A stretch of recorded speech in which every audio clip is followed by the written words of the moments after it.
En cours de réalisation d'un tracé, il est intéressant de prendre des mesures de précaution, c'est-à-dire de faire des mémorisations régulières, que ce soit dans ce volet ou dans celui-ci, de façon à pouvoir récupérer une position précise du dessin.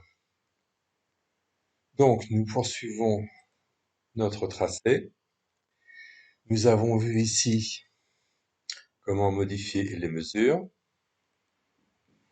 Maintenant, nous allons lui appliquer ce qu'on appelle une aisance. On peut appliquer une augmentation d'une certaine donnée sur toutes les mesures en même temps. Au lieu d'augmenter chaque mesure l'une après l'autre, on lui applique une dimension supplémentaire en lui appliquant en une fois, ce qui peut représenter un gain de temps. Donc on revient sur notre état initial. Maintenant, nous allons tester ce que l'on appelle le moulage. Patron V2 propose une fonction de moulage dans sa première version. Donc, une fonction de moulage prend en compte la dimension de profil,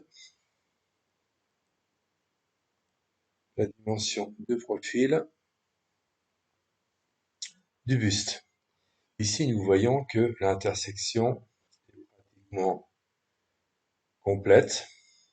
Donc, juste ici, compte tenu de la profondeur de la poitrine, notre distance initiale est un peu courte, car le devant de la poitrine a tendance à pousser le tissu, ce qui fait qu'il s'éloigne de l'axe d'origine, l'axe idéal. Pour ce faire, on sélectionne la bonne vue. Sur la version 2 de Patron, la vue la plus significative, c'est la vue de face. On corrige. Ici, vous voyez ici que l'avancée est revenue sur l'axe. On n'a pas pu le constater ici parce que la distance était pratiquement nulle.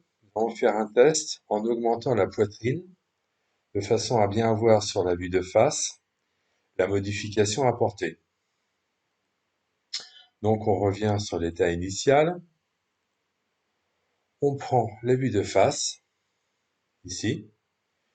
Nous allons lui donner une poitrine plus importante pour justement bien visualiser la modification sur le moulage. On va lui donner par exemple 100 de tour de poitrine. Voilà, ici c'est un cas idéal pour bien se rendre compte de l'action qu'il y a sur le moulage. Donc on valide notre buste. Nous revenons sur le moulage initial. Nous voyons ici que la poitrine étant plus en avant, elle tire davantage ce point-ci qui devra maintenant devra être ici. Donc on sélectionne la vue qui nous intéresse. Vous allez voir que ici, il va y avoir une petite modification. Nous l'avons vu ici. Nous l'enlevons et nous la refaisons pour bien voir que la zone ici va être compensée sur le moulage ici. Voilà, nous l'avons vu ici. Donc maintenant, on va dire que nous avons un moulage correct dans cette première version. Il faut néanmoins apporter une précision importante quand nous sommes sortis donc du moulage qui a été effectué uniquement sur la vue de face. Si nous rappelons la vue de derrière, cette dilatation du contour extérieur ne sera pas appliquée, étant donné que nous avons appliqué le moulage uniquement sur la vue de face. D'ailleurs, si nous relançons la vue de face, comme à l'origine, nous allons perdre le moulage. Si nous faisons ceci, nous perdons le moulage et nous revenons à un état de tracé, non pas de moulage. Donc c'est à nous de savoir à quel moment nous voulons passer au plan de coupe, sans le moulage ou après le moulage. Là, nous sommes revenus sans le moulage, puisque le moulage nous donnerait ça, avant la compensation du moulage bien sûr, compte tenu de la vue de profil que nous avions ici. On va relancer la vue de profil. Voilà. Nous avions modifié la vue de profil, donc ce qui avait modifié la compensation du moulage ici. Donc, à nous de définir à quel moment nous voulons passer au plan de coupe, uniquement sur le moulage de base ou après sa compensation. Il peut arriver que les données soient perdues, les données de moulage. Dans ces conditions, nous les rappelons ici pour les réacquérir en cas de besoin. Donc, supposons que maintenant, nous voulions passer au plan de coupe de cette vue de face, sous moulage. Nous faisons donc ceci. Nous rappelons qu'aucun fichier de mesure n'est associé à ce projet. Nous allons donc associer un fichier de mesure nécessaire pour créer les tailles supplémentaires. Nous allons faire New. Nous sélectionnons un projet vide. Nous l'associons au projet en cours. Nous sommes là dans le dossier historique des fichiers de mesure. Nous allons l'appeler fichier mesure 1, à titre d'exemple.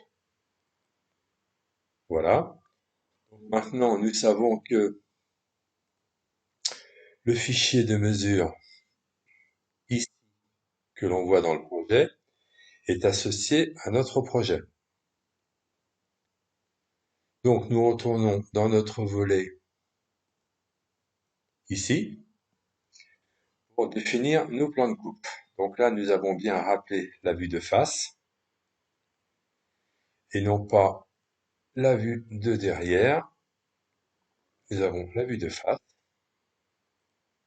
Voilà. Donc maintenant, nous allons créer des plans de coupe pour ensuite y créer des tailles supplémentaires. Pour ce faire, nous avons donc rappelé la vue qui nous intéresse. Nous cliquons sur le bouton New, ce qui nous permet de créer 10 plans de coupe par vue. Donc, nous commençons à la création du plan de coupe. On s'assure bien que le trait qui nous intéresse soit en bleu. On peut toujours faire demi-tour ici, même en cours de route. Ou même, si mettons, nous arrêtons notre plan de coupe à ce stade et que nous désirons le poursuivre, il nous suffit de passer au trait inférieur, de relancer le dessin du plan de coupe et de le poursuivre. De cette façon,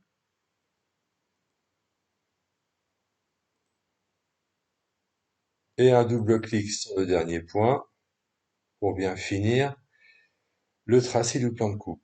On le mémorise. Nous avons donc ici le plan de coupe qui nous intéresse. Maintenant, il nous reste encore à nommer chaque droite de façon à pouvoir l'utiliser dans notre fichier de mesure. Nous rappelons le plan de coupe. Nous allons ici, action sur les mesures. Nous voyons que ici, chaque droite ou courbe a l'appellation non identifiée. Sa longueur est définie, mais non pas son nom. On ne peut pas lui donner une longueur puisque c'est une création ponctuelle. C'est-à-dire qu'on ne va pas lui attribuer un nom de cette façon, car nous n'avons pas tous les noms des droites. Il est quand même plus facile de lui attribuer comme ceci, un nom arbitraire, c'est-à-dire dim1, dim2, dim3, qui en fait sera répliqué sur le fichier de mesure. On peut toujours par la suite modifier son nom, ce qui est tout à fait possible. Mais la version la plus facile, c'est bien de créer automatiquement ou d'attribuer automatiquement un nom à chaque droite ou courbe, puis en extraire ses longueurs, de façon à définir le fichier de mesure ici, pour la taille 34. Nous n'avons pas encore attribué un écart de taille pour les tailles supplémentaires. Il s'agissait dans un premier temps d'attribuer un nom de droite ou de courbe à chaque droite et courbe du plan de coupe en cours. On le ferme.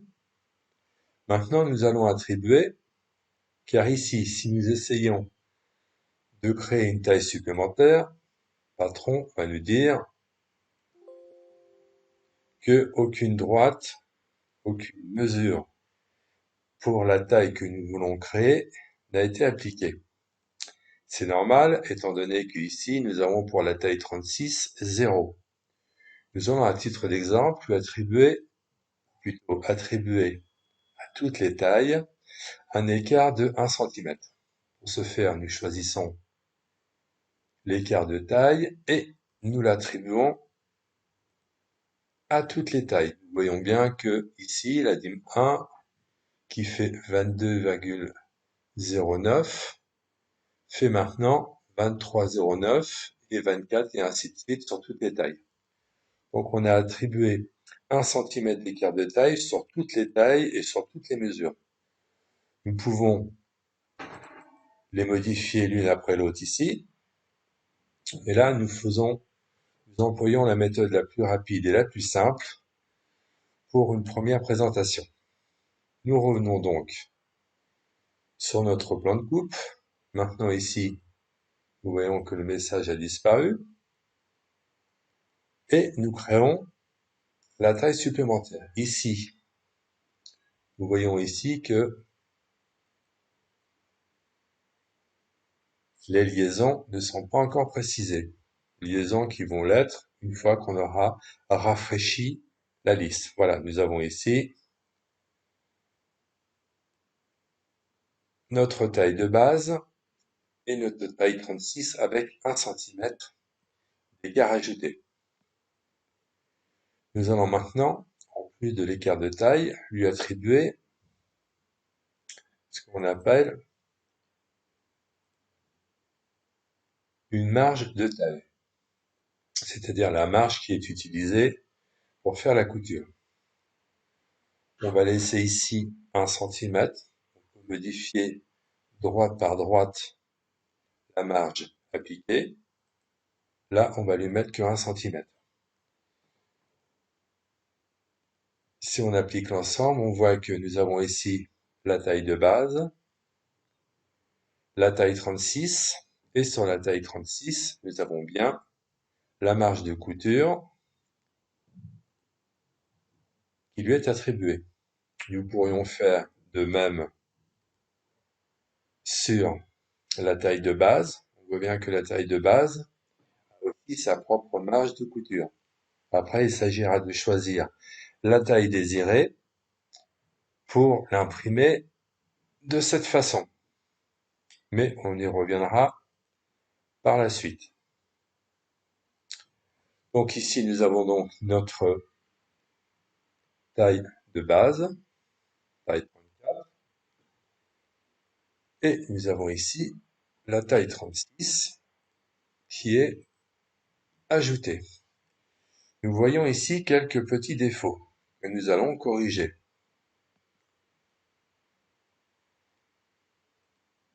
Défauts que nous n'avons pas ici, nous les avons à partir de la taille supérieure à la taille de base. Nous allons donc corriger ces petits défauts qui sont embarrassants avec l'outil qui nous permet ici, d'abord double-cliquer sur la taille nécessaire, et nous avons ici un outil qui nous permet de corriger aussi bien les défauts sur la taille comme sur sa marge de couture. Pour bien utiliser cet outil, il faut d'abord se situer dans le dessin. Là, nous sommes sur la taille 36. On peut la vérifier ici même. Donc, si on balaye chaque droite du tracé, nous avons le balayage en orange qui nous permet de préciser sur quelle droite nous sommes. Mais en fait, l'action va s'appliquer sur celle-ci, sur la taille, sur le tracé 36. Le balayage du tracé se fait toujours sur la taille de base, c'est-à-dire celui-ci. Mais pour le moment, celui-là ne nous intéresse pas. Nous voulons interagir sur la taille 36. Donc, celle-ci, et non pas celle-ci. Donc ici, nous sommes sur la taille 36. Sur la droite, P5, P6. Et ici, nous avons un lieu d'application, c'est-à-dire qu'ici, nous pouvons appliquer la modification que nous allons faire sur la taille, ce qui nous intéresse pour le moment. Et après, nous sélectionnerons sa marge. Nous sommes donc toujours sur la taille 36. Nous allons modifier ce défaut de liaison. On s'assure bien d'être sur la bonne droite. Ici, nous avons un petit correcteur qui nous permet, suivant la précision, de modifier la position du point. On rafraîchit la droite en passant d'une droite à l'autre, de façon à rafraîchir les modifications qui ont été faites. Je crois que là, on pourrait dire que on va un peu le baisser.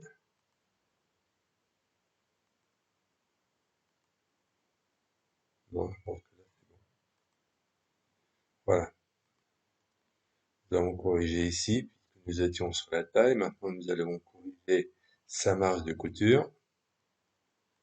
Marge de couture. Voilà. Donc, la marge de couture. Voilà. On peut dire qu'on peut encore corriger un petit peu l'affinement. Voilà. Passe d'une droite à l'autre. Pour effacer d'éventuels petits défauts. Pendant la construction, on va faire la même chose sur cette courbe. Donc là, on va repartir sur la taille. On remarque toujours ces petits défauts qui en fait vont s'annuler par la suite. Donc on est sur la taille, sur la courbe qui nous intéresse. Donc là, apparemment, c'est, voilà, ok, on nettoie, on fait la même chose sur sa marge de couture, on peut, voilà, c'est un travail délicat, de patience, c'est certain, mais le résultat en vaut la peine. Et ainsi de suite, sur tout le tracé. Voilà comment corriger une liaison entre deux droites avec l'outil destiné à cet effet. Nous allons à présent passer à la dernière phase, celle de l'impression. Nous avons ici deux tailles avec une marge de couture, la taille 34 et la taille 36. On peut sélectionner ou bien l'ensemble, ou bien une taille parmi celles qui ont été créées. On va prendre l'ensemble des tailles, voilà. Par la suite, nous allons paramétrer le gestionnaire d'imprimante. Nous voyons qu'ici, l'image occupe malheureusement une petite partie de la page numéro 1 et une petite partie de la page numéro 4. Ce qui nous permet que de supprimer, c'est là, afin d'économiser du papier, de l'encre et des cartouches. Voilà, je pense que là on a l'ensemble du tracé global.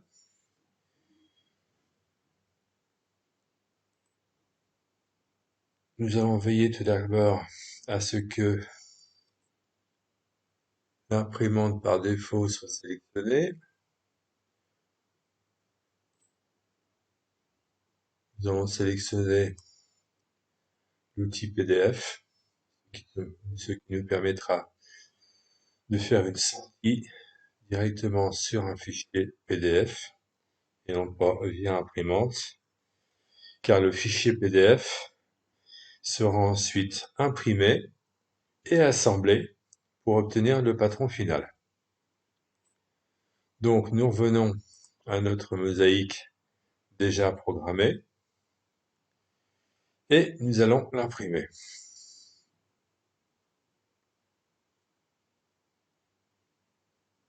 Il faut laisser un petit peu de temps parce que l'image est assez grande.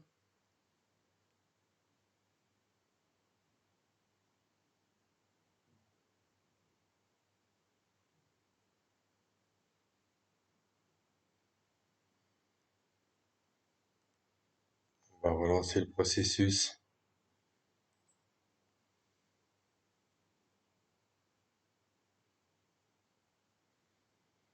Apparemment, l'outil PDF n'a pas bien compris la demande au départ. Ce qui est fait maintenant, nous allons l'appeler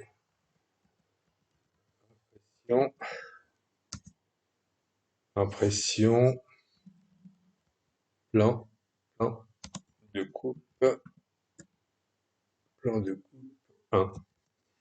Voilà, titre d'exemple, plan de coupe.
Nous allons à présent chercher le fichier concerné dans le dossier dans lequel il a été sauvegardé Il s'agit du fichier impression plan de coupe 1. On double-clique.